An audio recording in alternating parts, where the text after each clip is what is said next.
Number 3 निकाल लीजिए, हिमालय की बेटियां। ठीक है, इसका सबसे पहले अपन सारांश देख लेते हैं। चैप्टर अपन ने पूरा रीड कर लिया पहले ही। ओके, इसका सारांश बता देती हूँ, फिर प्रश्नों के उत्तर आप ही देंगे और आपको ही करना है प्रश्न उत्तर। ओके, कर लोगे ना? Very good. चैप्टर देखिए, हिमालय की बेटियां। इसके लेखक है सुप्रसिद्ध साहित्यकार नागार्जुन। और इनके जन्म के संबंध में अपन देखें तो इनका जन्म 30 जून 1911 को बिहार के दरभंगा जिले में हुआ था। और उनका वास्तविक जो नाम है वो वैद्यनाथ मिश्र था। ये मैथिली भाषा में यात्री युक्त नाम से लेखन कार्य करते थे।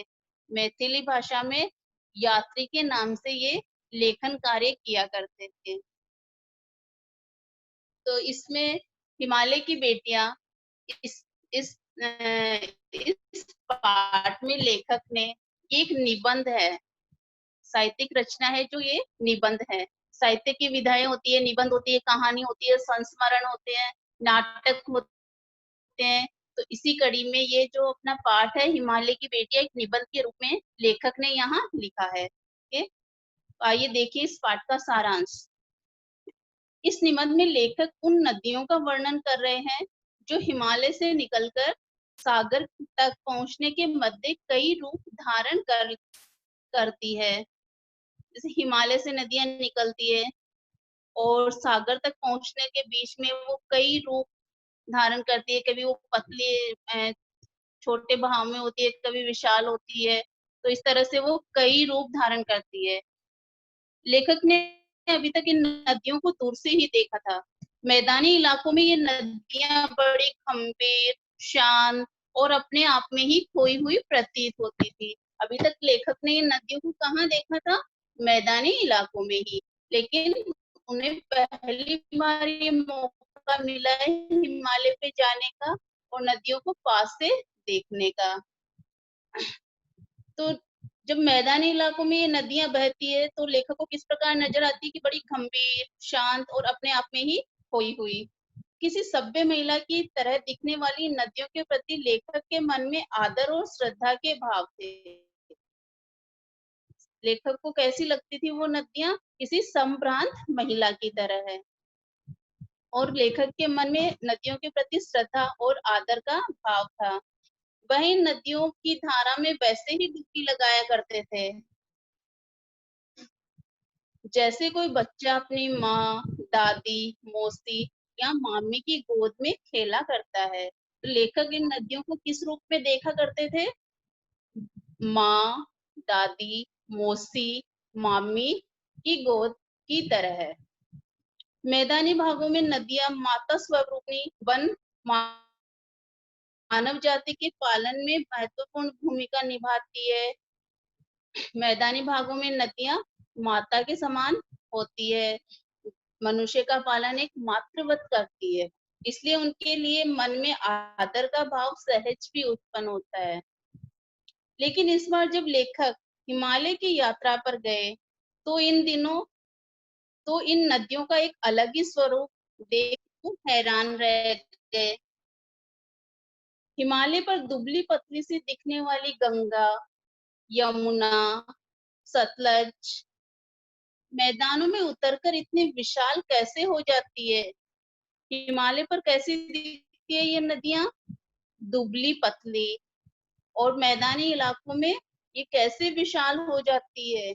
इनके व्यवहार की चंचलता, उल्लास मैदानों में क्यों नहीं दिखाई देता? हिमालय की गोद में अठेलियां करती उनकी इन बेटियों की बाल लीला देख लेखक को जितना आश्चर्य हुआ उतना कभी किसी छोटी लड़की या नन्ही कली को देखकर भी नहीं हुआ। तो हिमालय पर लेखक को ये नदियां कैसी लगती है? बालिका की तरह की। एक बच्ची जब अपने घर में अटखेलियां करती है, वैसे ही हिमालय पर नदियां लेखक को प्रतीत हुई। लेखक सोच में पड़ जाते हैं कि अपने महान पिता का विराट प्रेम पाकर ये नदियां अतृप्त है। हिमालय जो पहाड़ है उसका विराट प्रेम पाकर भी ये नदियां अतृप्त है। वो क्यों मैदानी भागों में जाती है, अपने किस लक्ष्य की प्राप्ति के लिए उन मैदानी भागों में जाती है? तो लेखक ये सोचकर सोच में पड़ जाते हैं। वह कौन सी मंजिल है जहां पहुंचकर इनकी प्यास बुझेगी? बर्फहीन पहाड़ियां, हरी भरी घाटियां और गहरी गुफाएं जहां इनकी बाल क्रीड़ा होती है। इन्हें छोड़कर ये कैसे आगे बढ़ जाती है? तो हिमालय से निकलने वाली नदियों की बाल क्रीड़ाएं कहाँ होती है? हरी भरी घाटियों में, गहरी गुफाओं में। तो लेखक तो ये सोच रहा है कि इन सबको छोड़कर ये कैसे कहाँ भागी जा रही है। आगे जाकर ये जब आगे जाकर जब ये मैदानी जंगलों में पहुंचती है तो क्या इन्हें बीते दिन याद नहीं आते? बूढ़ा हिमालय अपनी नटखट बेटियों के लिए जरूर परेशान होता होगा। आगे लेकर क्या कह रहा है कि शायद ये तो भूल जाती होंगी अपने जो दिन है पीछे के, लेकिन जो बूढ़ा हिमालय है जो इनका पिता है वो तो इनके लिए जरूर परेशान होता होगा। लेकिन यदि हम इन उसकी बड़ी बड़ी चोटियों से ये पूछे तो सिवाय मौन के और कोई उत्तर नहीं मिलेगा। सिंधु और ब्रह्मपुत्र, आगे लेखक बता रहे हैं हिमालय से निकलने वाली नदियों के बारे में कि सिंधु और ब्रह्मपुत्र के बीच रावी, सतलज, चेनाब, झेलम, गंगा, यमुना, गंडक आदि कई छोटी बड़ी नदियां हैं जो हिमालय की ही बेटियां हैं। ये जो नदियों के नाम है ये हिमालय से निकलने वाली प्रमुख नदियां हैं। वास्तव में ये नदियां हिमालय के पिघले हुए हृदय की बूंदे हैं। हिमालय की जो बर्फ है वो पिघलकर नदियों का रूप ले लेती है जो इकट्ठा होकर समुद्र की ओर प्रवाहित होती है। प्रवाहित मीन्स बहना। तो ये बूंदे हिमालय के बर्फ पिघलकर बूंदों के रूप में समुद्र की ओर बहने लगती है।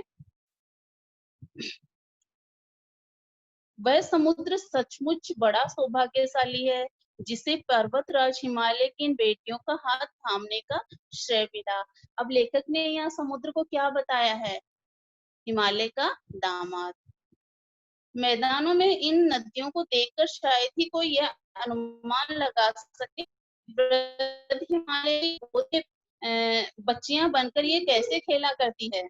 लेखक कहते हैं कि अपने पिता की गोद में नंग धड़ंग खेलने वाली इन बालिकाओं का रूप पहाड़ी लोगों के लिए सामान्य बात हो सकता है, लेकिन जो मैदानी इलाकों से हम आम जो सामान्य मनुष्य है वो हिमालय पे जाता है तो वो सब देखकर बड़ा हैरान हो जाता है।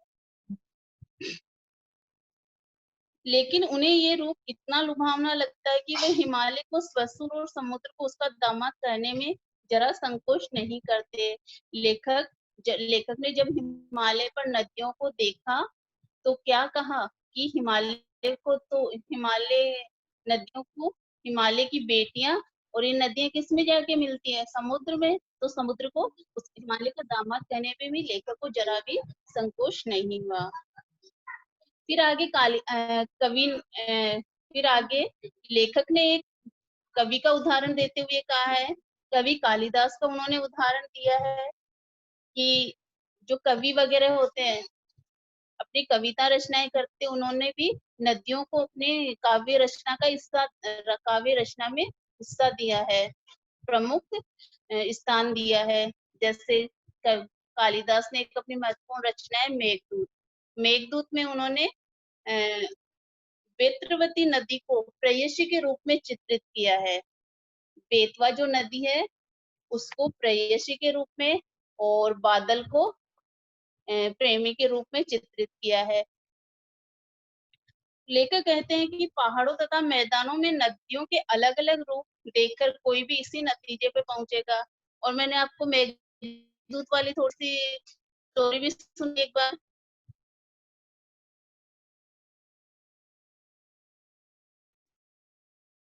वो बाद में सुनाऊंगी अभी, ठीक है? अभी अपन कंटिन्यू चैप्टर करते हैं। और जो काका कालेलकर है उन्होंने नदियों को लोक माता कहा है। परंतु लेखक माता मानने से पहले इन नदियों को बेटियां और बाद में प्रेयसी। सबसे पहले लेखक ने क्या माना है? बेटियां, तथा उसके बाद प्रेयसी का भी रूप देते हैं। इतना ही नहीं, ममता का एक और धागा इन नदियों के साथ जोड़ रहे हैं। कौन सा? जब वो सतलज नदी के किनारे बैठे हुए हैं तो कौन सा भाव लेखक के मन में हुआ था? जल्दी से चैट बॉक्स में चैट करिए, किस किस को याद है?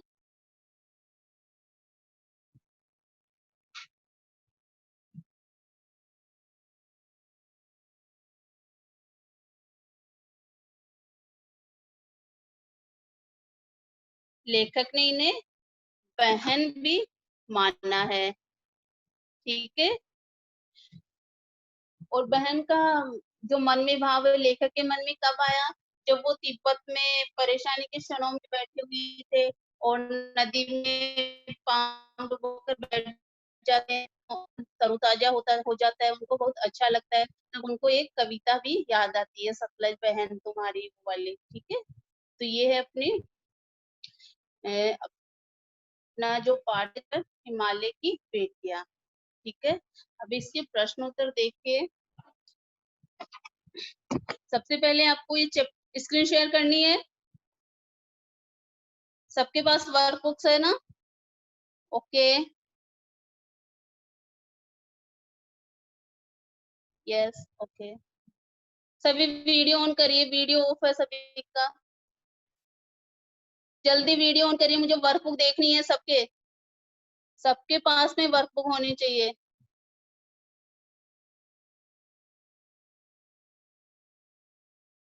ओके भूमिका, शगुन। अब जो मैं आपको प्रश्न उत्तर बता रही हूँ, मैं समझा रही हूँ, आप लोगों को खुद को करना है। ओके। आपको इस गद्यांश को पढ़कर प्रश्नों के उत्तर देने हैं। ओके।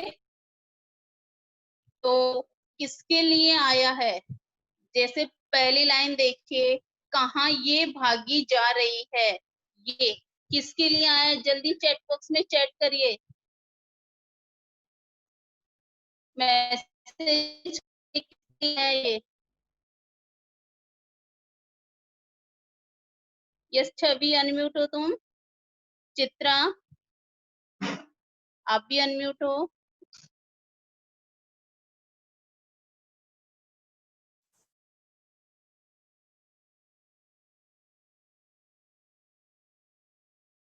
पलक, आप भी अनम्यूट हो। ओके। Yes ma'am. कहाँ ये भागी जा रही है, तो ये संबोधन किसके लिए आया है? जल्दी बताइए मुझे। Very good. नदी। लेकिन मैम कौन सी नदी नदी के लिए परी? हिमालय से निकलने वाली नदियों के लिए। लिख लीजिए इसमें, पहले प्रश्न का आंसर लिखिए। हिमालय से निकलने वाली नदियों के लिए।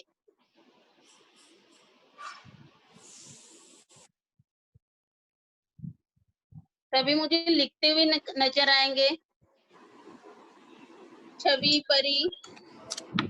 मैम से बहती हुई कि हिमालय से निकलने वाली नदियों के लिए।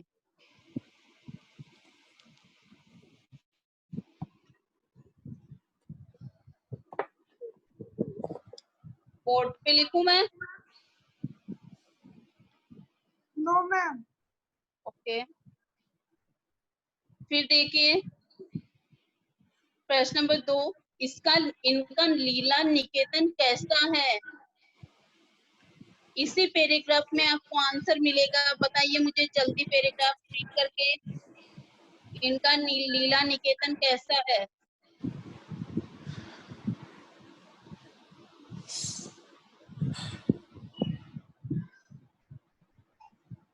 ऊपर से सेकंड लाइन देखिए, बर्फ जली नंगी पहाड़ियां, छोटे बड़े पौधे से भरी घाटियां, बंदूक अद्दी तकियाए, सरसब जो तकियाए, ऐसा है इनका लीला निकेतन। इधर दिख रहा है यहाँ से, यहाँ से देखिए। ठीक है। ये फर्स्ट लाइन छोड़ दोगे, सेकंड लाइन में लास्ट में जो लिखा है, बर्फ जली नंगी पहाड़ियां। ओके, मैम इधर से लेकर बर्फ जली नंगी नीला पहाड़ियां, के तक। बर्फ जली नंगी पहाड़ियां, छोटे छोटे पौधे, हरी भरी घाटियां, बंधुर अति तकियाएं, सरसब तकियाएं। अति तकिया होती है पहाड़ के ऊपर की जो समतल भूमि है वो, और उपतकियाएं होती है घाटियां।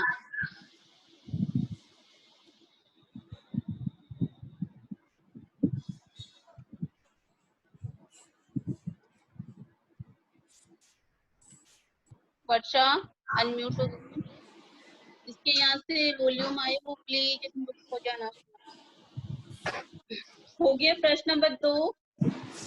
वंशिका हो गया प्रश्न नंबर 2। इशिका हो गया।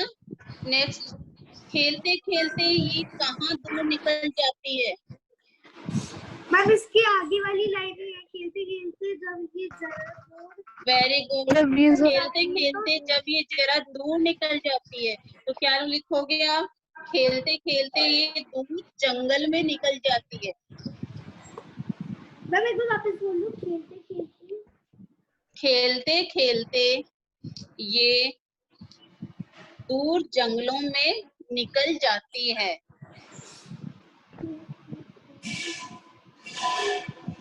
जंगलों,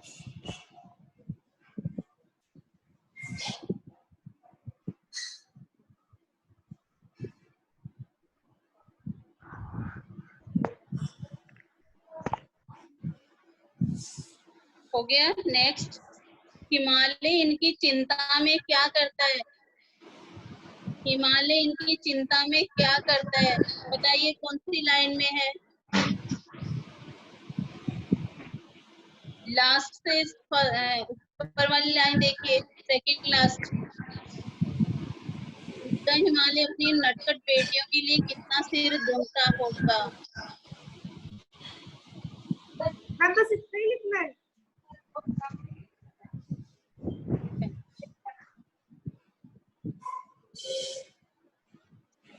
हाँ, क्या है, लिख लिया? तो अपने शब्दों में लिखना है आंसर।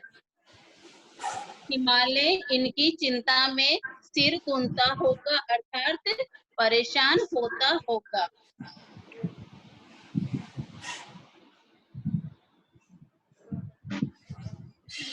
यस, तुझे लिख लिया?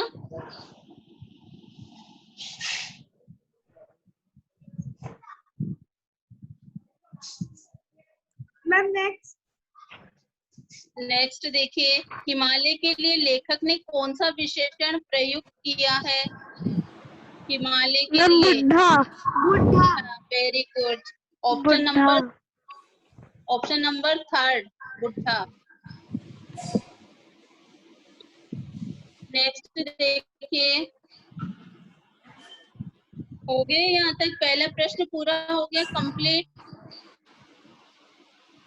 यस अब जिसका नहीं हुआ वो एक बार मैसेज कर दीजिए, कहाँ दिक्कत आ रही है। प्रश्न नंबर 1 में जहाँ भी दिक्कत आ रही है मैसेज कर दीजिए। किसी भी प्रश्न में दिक्कत आ रही है, प्रश्न नंबर लिख के मैसेज कर दीजिए। 4, हिमालय इनकी चिंता में क्या करता होगा। आंसर आपके सामने है, पैराग्राफ को अच्छे से रीड करो, आंसर दे सकते हो।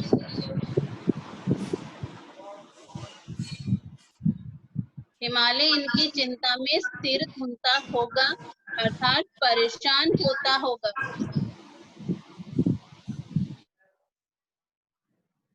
ठीक है। नेक्स्ट प्रश्न है प्रश्न नंबर 2। ये भी आपको गद्यांश को रीड करना है और प्रश्नों के उत्तर देने हैं। ठीक है, तो देखिए गद्यांश रीड करिए। सबसे पहले, कालिदास के विरही यक्ष ने अपने मेघदूत से कहा था, बेत्रवती, बेतवा नदी है ये, को नदी को अपना प्रतिदान देते जाना, तुम्हारी वह प्रेयसी तुम्हें पाकर अवश्य ही प्रसन्न होगी। ये मेघदूत, जब विरही यक्ष मेघदूत को अपना दूत बादलों को अपना दूत बनाकर अपनी प्रेमिका के पास भेजता है।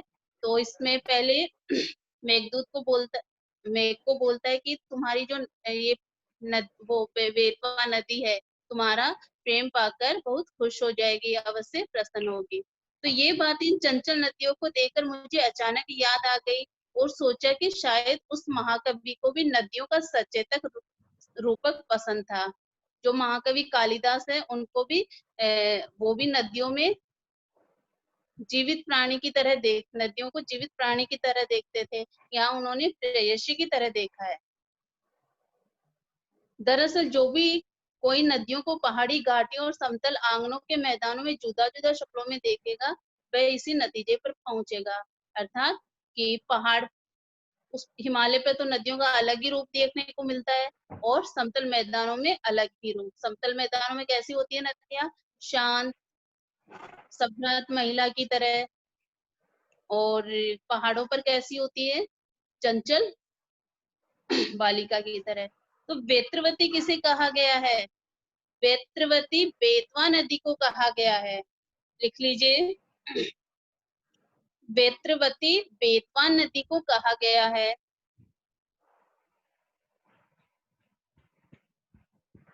सभी लिखते हुए दिखने चाहिए मुझे। यस भूमिका, कोई प्रॉब्लम है बेटा? लिख रही हो? और ओके। यस सुजल, तन्मय, तन्मय बेटा वर्कबुक दिखाना मुझे अपनी।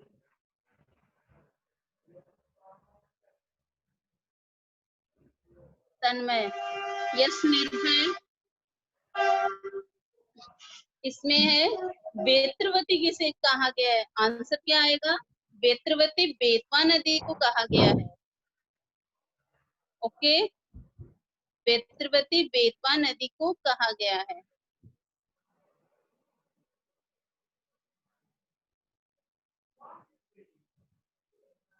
ओके छवि,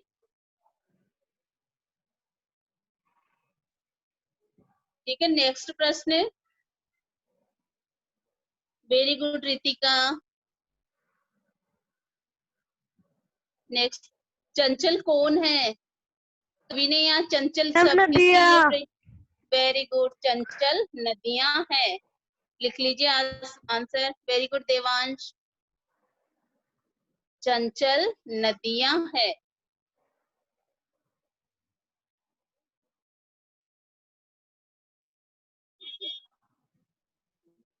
नेक्स्ट प्रश्न, महाकवि कालिदास को क्या पसंद था? अभी अभी मैंने इसका जिक्र किया था। महाकवि उनका एक नदियों का सचेतन रूप। नदियों का सचेतन रूप, अर्थात नदियों का मानवीकरण करना। ठीक है, नदियों का सचेतन रूप अर्थात नदियों का मानवीकरण लेखक को पसंद था। मैं दिया थर्ड वाला। लिख दिया। मैम आपने एक छोड़ दिया बीच का। Yes ma'am. लेखक ने विरही किसे कहा है? विरही नाम आया है विरही का। किसे का है विरही? जल्दी बताना, चैट बॉक्स में मैसेज कर दो किसे का है। लेखक ने विरही, जल्दी मैसेज करिए। No, no Harshvardhan. मेघदूत को तो दूत बना के भेजा था। मैम महाकवि कालिदास।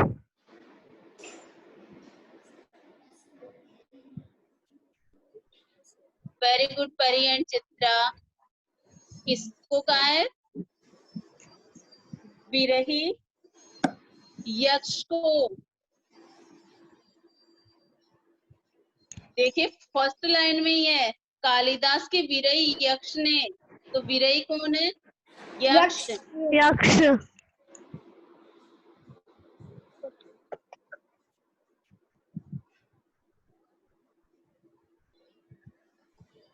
मैम ऐसे लिखेंगे ना, लेखक ने विरही को यक्ष कहा है। विरही यक्ष को कहा है। अच्छा।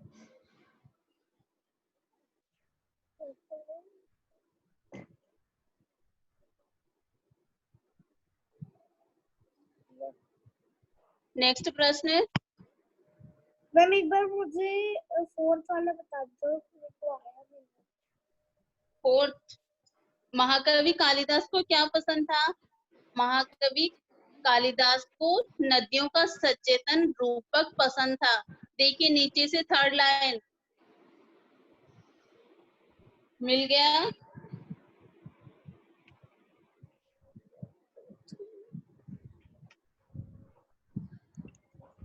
यस मैम, नदियों का सचेतन रूपक पसंद था।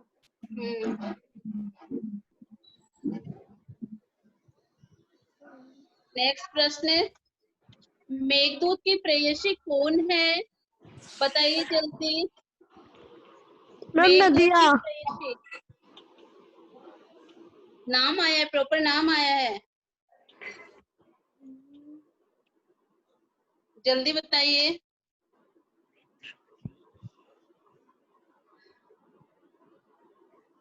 मैम बेतवा। बेतवा। बेतवा। नदियों, ये मेघदूत की प्रेयसी बेतवा नदी। बेतवा।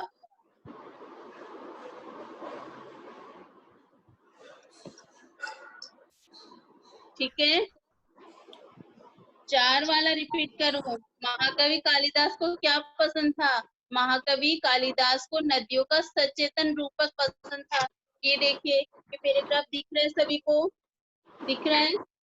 इसमें देखिए नीचे से फर्स्ट सेकंड ये थर्ड लाइन देखिए, यहाँ से महाकवि को नदियों का सचेतन रूपक पसंद था। दिख गया सभी को? मिल गया? Yes ma'am. Yes ma'am. Next प्रश्न देखिए।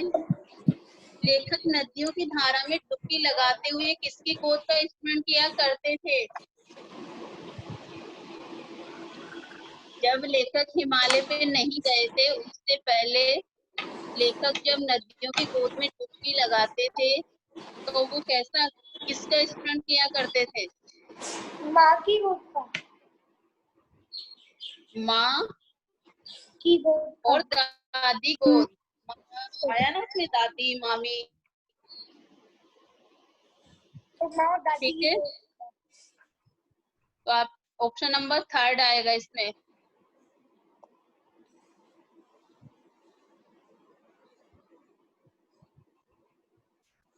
सुजल अनम्यूट हो तुम। नेक्स्ट, हिमालय की बेटियों की उछल कूद कहाँ गायब हो जाती है? जल्दी आंसर दो। सदन समतल मैदानों में जाकर। वेरी गुड, वेरी गुड परी। ऑप्शन नंबर फर्स्ट, समतल मैदानों में जाकर। Very good Devansh. ओके, तो ऑप्शन नंबर फर्स्ट लगा लीजिए। फिर है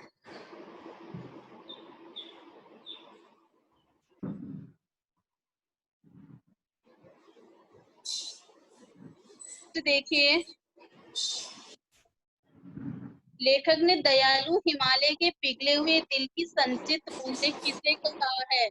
मैम सिंधु और ब्रह्मपुत्र सिंधु और को। ब्रह्मपुत्र को। वेरी गुड, वेरी गुड, लगा लीजिए ऑप्शन नंबर थर्ड। यस देखो आप लोग खुद ही कर रहे हो आंसर क्वेश्चंस, आपको सबको आता है। लेखक किस नदी के किनारे जाकर बैठ गए थे? सतलज नदी के। सतलज नदी। सतलज। Very good. नहीं, यस मैम। सतलज नदी के किनारे जाकर बैठ गए थे।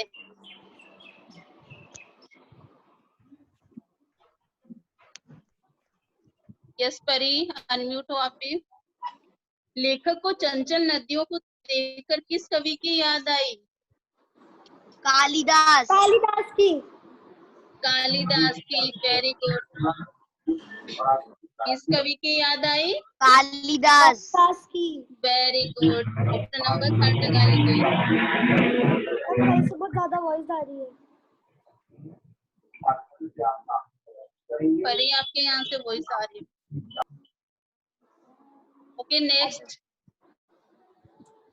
नदियों के प्रति लेखक के मन में कैसे भाव थे? नदियों के प्रति लेखक के मन में कैसे भाव थे? जब वो हिमालय पे नहीं गए थे उससे पहले का पूछा है ये प्रश्न, कैसे भाव थे? कैसे भाव थे? सबसे पहले क्या मानते थे? माता, माँ और दादी, दादी और मामी, पानी, मौसी।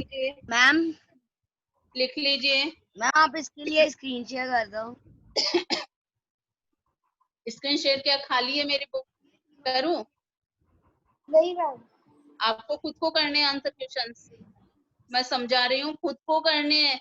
मेरा उद्देश्य क्या है आप लोगों को ये सब हिंदी पढ़ाने का? आप लोगों को में लिखने की क्षमता हो, आप खुद लिखना सीख सको, कोई आंसर क्वेश्चन हो उसका उत्तर खुद दे सको, ठीक है? ये तुम लोग मैं पीडीएफ बना के दे दूंगी, कर सकते हो आप घर से भी। तो इससे अच्छा आप पहले समझ लो आंसर, उसके बाद में खुद लिखो अपने शब्दों में। तो जिसका सबसे पहले होमवर्क हो जाता है वो मेरे पास मेल कर देगा। ओके, समझ में आ गई मेरी बात? Okay, okay ma'am. तो लिखिए, नदियों के प्रति लेखक के मन में कैसे भाव थे? कौन कौन से भाव थे? जैसे कोई बच्चा अपनी माँ, दादी, मौसी या मामी की गोद में खेलते हैं, तो कैसे भाव थे? मैम कोई से भी चैप्टर के भेज सकते हैं पीडीएफ हम। हाँ, जिसका हो जाए। क्या लिखा इसमें? यस हर्षवर्धन बताना, प्रश्न क में क्या लिखा?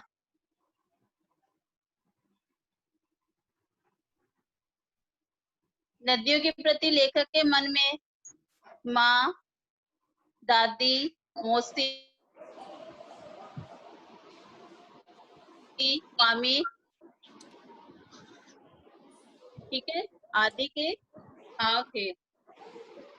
क्या लिख सकते हो? लेखक के मन में आदर और श्रद्धा के भाव थे। ये लिख लीजिए, लेखक के मन में आदर और श्रद्धा के भाव थे, ठीक है? जैसा माँ के प्रति होता है, दादी नानी के प्रति होता है, वैसे ही लेखक के मन में नदियों के प्रति भाव थे, ठीक है?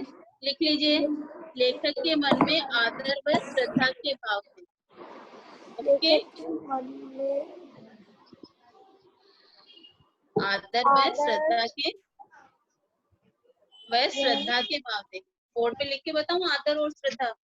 नो मैम आता है। Very good. मैम एक बार श्रद्धा लिख के दिखा दो।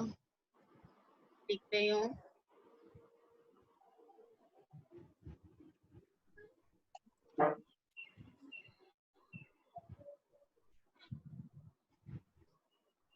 आदर व आदर ध आएगा, पूरा धा आएगा। दिख रहा है बोर्ड पे? ये देखिए, आदर व श्रद्धा, ठीक है? द आधा है, फिर है, ठीक है? आदर व श्रद्धा के भाव थे। Okay, yes ma'am. नेक्स्ट प्रश्न देखिए, लेखक नदियों के किस रूप को देखकर हैरान हो गए थे? लेखक किस रूप को देखकर हैरान हो गए थे? जब हिमालय पे गए तो उन्होंने क्या देखा? नदियों का कैसा रूप देखा? कौन बताइएगा? Right your hand.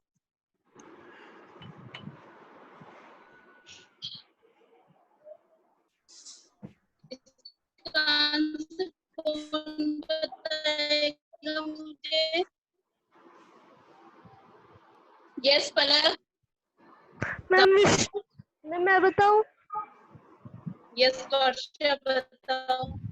मैम विशाल रूप। एक तो विशाल रूप, विशाल रूप को देखकर हैरान हो गए। Very good. कि नदियों जो समतल मैदानों में विशाल दिखने वाली नदियां हिमालय पर कैसी दुबली पतली मैम नजर स्क्रीन आती शेयर है। कर दो ना।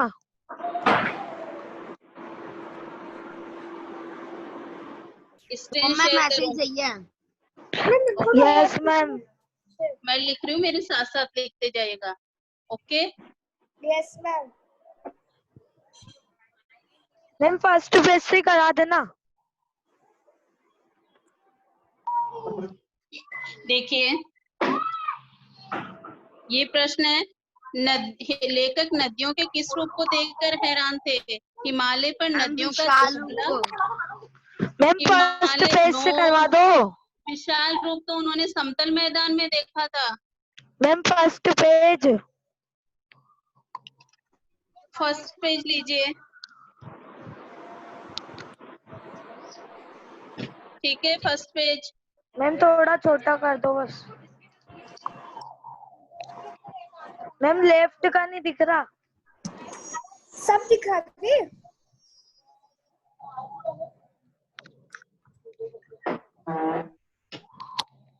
हो गया?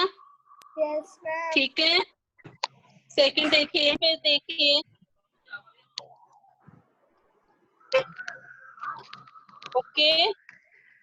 Yes ma'am. Okay ma'am. Yes ma'am. Next देखिए। नेक्स्ट पेज ब्लैंक है, आपको खुद को करना है। ये पहला दूसरा, ठीक है। और दूसरे का प्रश्न देखिए, हिमालय पर नदियों का दुबला पतला स्वरूप देखकर हैरान थे। आगे भी इसमें लिख सकते हैं, लिखिए इसमें आगे। मैम ये क्लियर नहीं आ रहा। अभी आ रहा है? Yes ma'am. हिमालय पर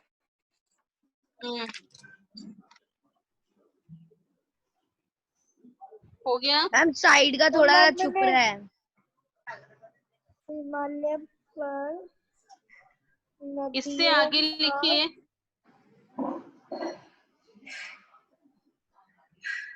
मैम दुबला चाय नहीं पीने तो आगे लिख सके, लिखिए पहाड़ों पर लिखिए स्वरूप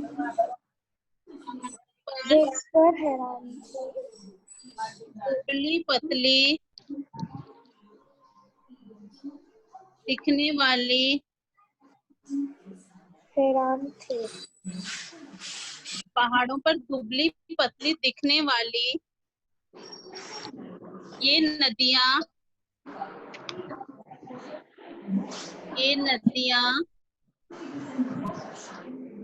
समतल मैदानों में पहुंचकर, दुबली पतली दिखने वाली ये नदियां मैदानों में पहुंचकर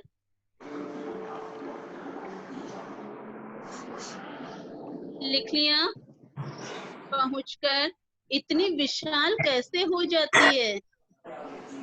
यस मैम। ठीक है, इतनी विशाल कैसे हो जाती है, यार लिख लिया।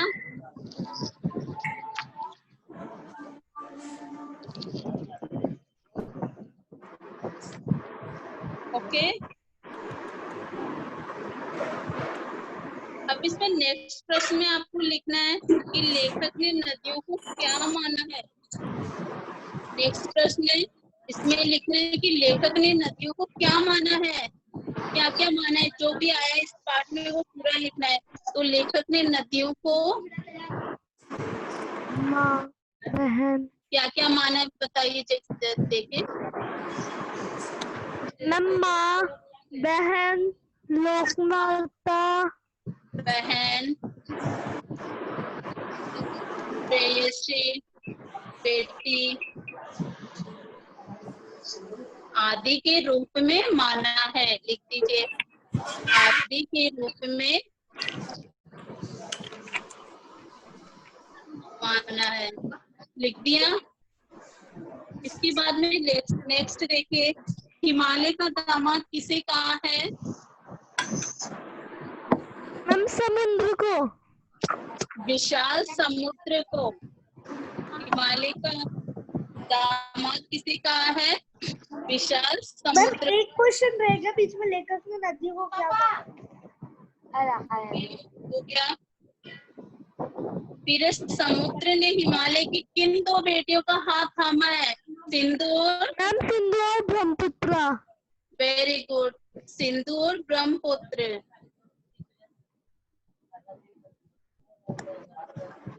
सिंधु और ब्रह्मपुत्र।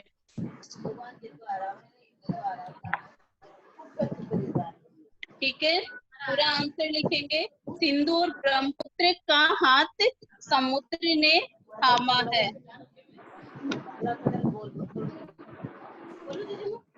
अब आप आ जाइए, ये जो लघु त्रिय और दीर्घ त्रिय कल करवा दूंगी, इसमें आप आ जाइए पेज नंबर 22। पेज नंबर 22 देखिएगा, शेयर कर रही हूँ मैं पेज।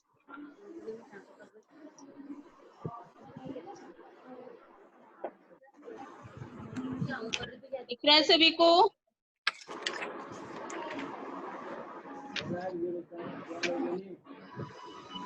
ठीक है,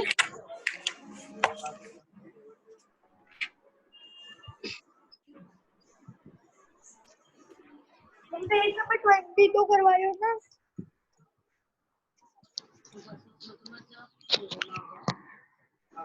मैम एक बार और शेयर करा दो 22। मैम आप अटेंडेंस ले लो पहले, क्लास ओवर होने वाली है। स्क्रीनशॉट ले लेती हूँ मैं।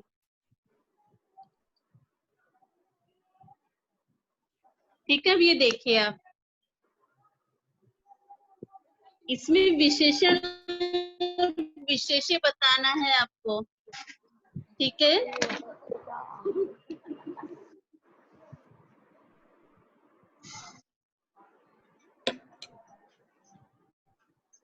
ओके, अटेंडेंस ले लेती हूँ मैं।